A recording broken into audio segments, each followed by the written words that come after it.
Alta adesione anche nel veneziano della 2 giorni di sciopero nazionale per il rinnovo del contratto di logistica e trasporti.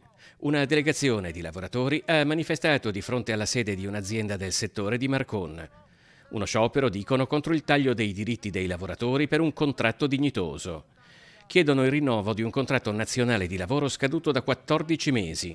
Nel 2020 le trattative per il rinnovo sono state sospese a causa del coronavirus e nel 2021 2 mesi di trattative fra sindacati e associazioni datoriali non sono bastati per far cambiare le posizioni delle parti. Tutti questi lavoratori hanno bisogno di un salario e di un salario che è ultra meritato, dal momento che comunque hanno sempre lavorato durante la pandemia e continuano ancora a lavorare durante la pandemia anche adesso finché stiamo parlando. Abbiamo chiesto rinnovo contrattuale e i datori di lavoro ci hanno detto no.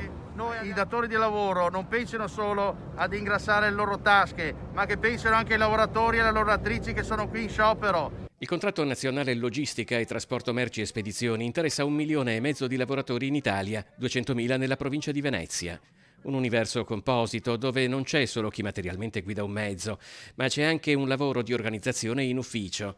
Peraltro un settore che non si è mai fermato, si tratti di trasportare vaccini o del boom di ordinazioni a domicilio in pieno lockdown. Da più di un anno non stacchiamo mai e lavoriamo a ritmi frenetici, molto sostenuti. Che ci venga riconosciuto anche un compenso economico anche per tutte le attività che abbiamo fatto durante la pandemia. È giusto che vengano riconosciuti i diritti e che col rinnovo del contratto ci venga riconosciuto il salario che è giusto avere.